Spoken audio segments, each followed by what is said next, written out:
how can I daven shachar with simcha, with a smile on my face? How can I put on tefillin with joy, actual joy, and feel it and feel joy? How can I do that? What would it take for me to be able to, again, to really work on reconceptualizing HaKadosh Baruch Hu as a loving, caring, adoring, relational being with whom there's no greater joy in the world than to build an intimate relationship and to get to hang out with him. He's the creator of everything. He's the infinite one who created all of this just to give you a hug. And every tefillah and every mitzvah is that. But we're battling against so much baggage. I was speaking to somebody the other day,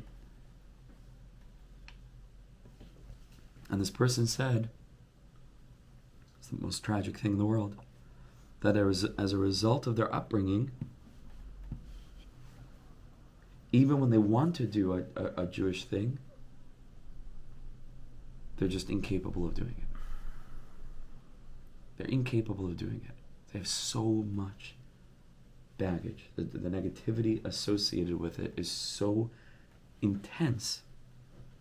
As a result of this particular person's, parents and educators, I'm sure, doing their best to be mechanech and hoping that by somehow forcing a person or guilting a person or shaming a person into doing certain things and not doing other things, that somehow that would produce a person who is bishleimus with their experience of those things, like ki'ilu.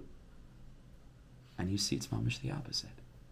And I was speaking to my wife about this, and she's like, what would that person or those people say? Like if they were confronted with this reality, that actually their chinuch, not only wasn't it mechanech, it actually caused that this person who's well on in years, I'm not going to give ages, but well on in years, is incapable of doing mitzvahs as a result of their chinuch. Like what would they say? Like what, can you imagine what kind of feeling that is? But it's a fact. I'm not making this up. I spoke to the person the other day. This is what they said.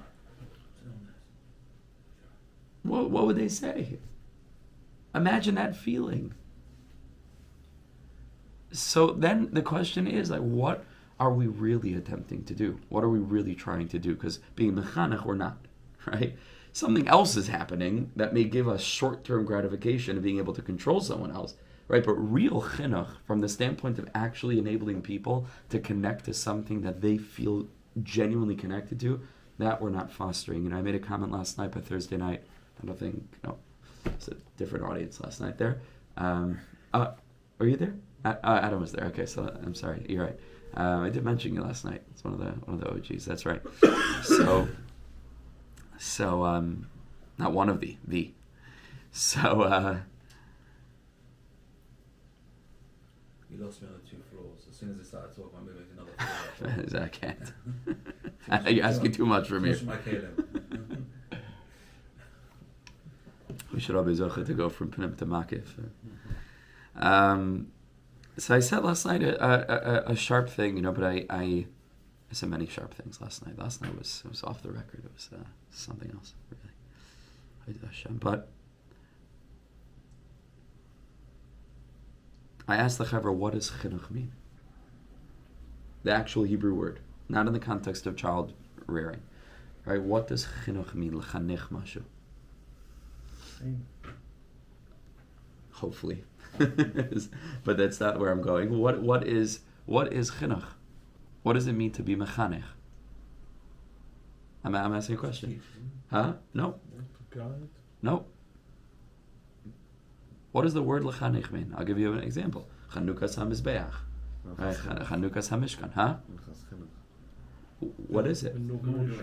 Okay, so the English word is inauguration, right? But then I can ask you what inauguration means, right? Because inauguration is like a made-up word. That's quite a strange word, actually. If you say like some English words enough times, it starts sounding really weird, right? Inauguration, like what does inauguration mean? Inauguration means that the thing of something new is prepared, is mukhshar. It's not me. The Chav Satamidim says this in his Sikha to parents and educators, which is a must read. It's must read. It's like, it's obligatory, really, today, if you can. It's a short little thing. Have you read this? This is the introduction to Sefer Chavos HaTalmidim. It's a sicha for parents and educators. And he says in there that chinuch means to prepare something to be able to function. On its own. On its own. So chinuch doesn't mean to compel something to function and to make sure that it functions. Chinuch is to lay the groundwork so that one day that thing will be able to function. If a person views all the halachas of chinuch through this lens, then the lived experience of those halachas of chinuch might not look exactly the way that they look in Shulchan Aruch all the time, depending on the kid.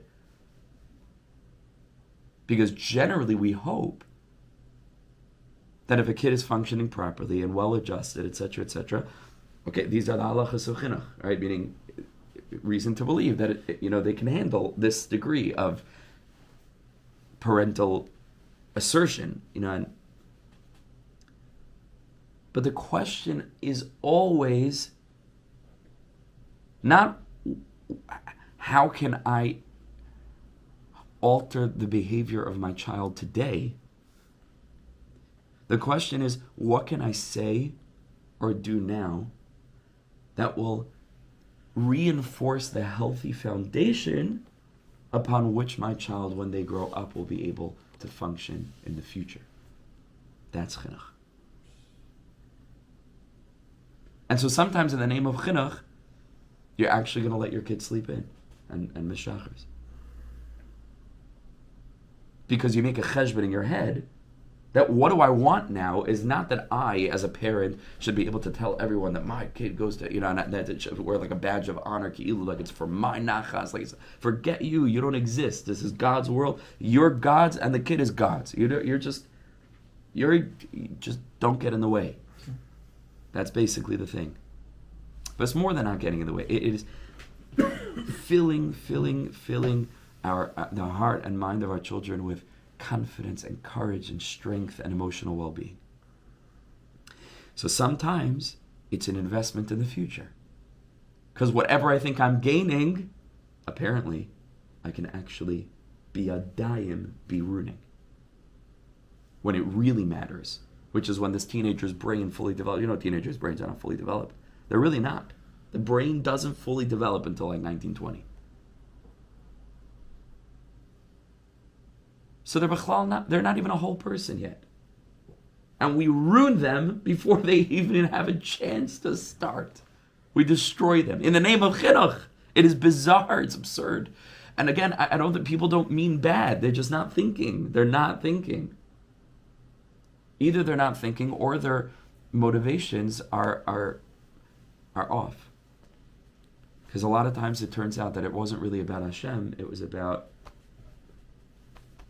myself, my own kavod, my own need for my self-esteem to be reinforced, as opposed to looking at the other and saying, what does that person really need from me now?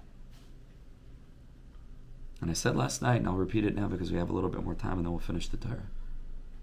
And I'm happy that this is being recorded, actually, because I think this is crucially important. Chazal say, derech eretz kadma l'Torah.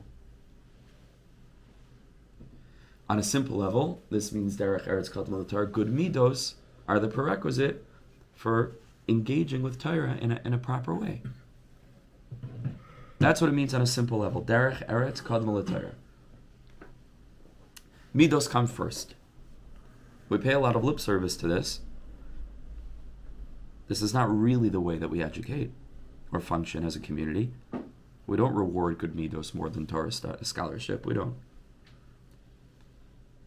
But derech eretz is true. Is kadma l'Torah. It just comes first. It just comes first. But I think it means something else. Chazal say, Zacha nasasam chayim. Loi zachanasas hamaves. Chazal darshan this idea of the Torah either being able to become an elixir of life, or on the other hand, chas v'shalom, a poison. From the word v'samtem as devarei eila alav havchem. The word v'samtem is written with a sin, but sin and samach are interchangeable. You can take out the sin, and it says v'samtem, samtam. It can be a total sam, either a sam chayim, right? It's interesting in Hebrew. It's the same word for sam. It can either be an elixir of life, or an elixir of the opposite, a poison.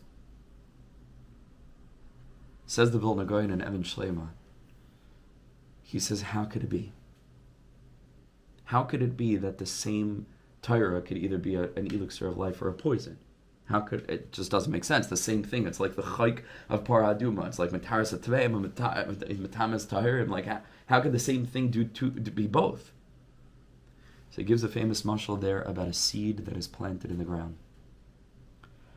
He said the seed could be an absolutely perfect whole seed that's capable of producing many generations of fruit trees themselves, capable of producing many fruits that have seeds inside that can perpetuate many, many generations of fruit trees.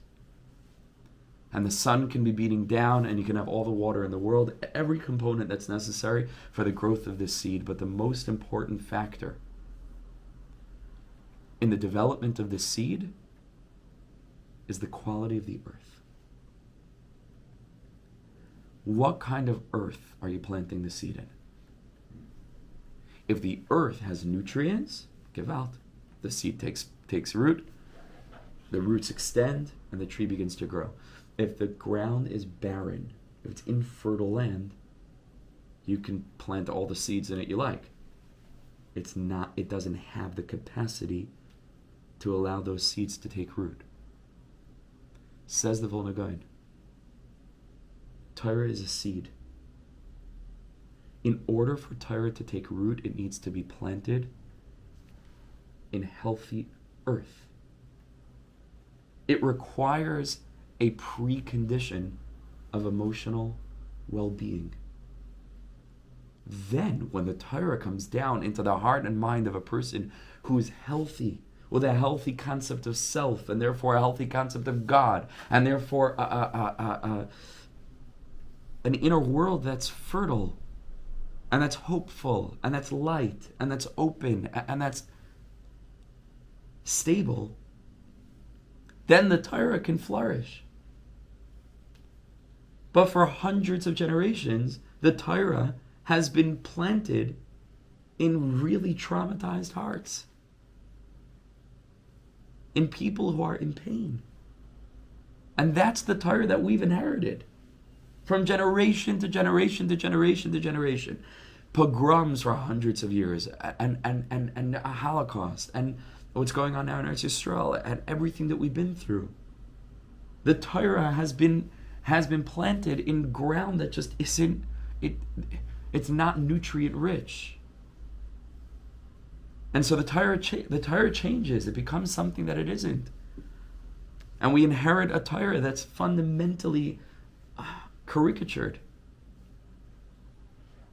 So I think derech eretz kadmul Torah.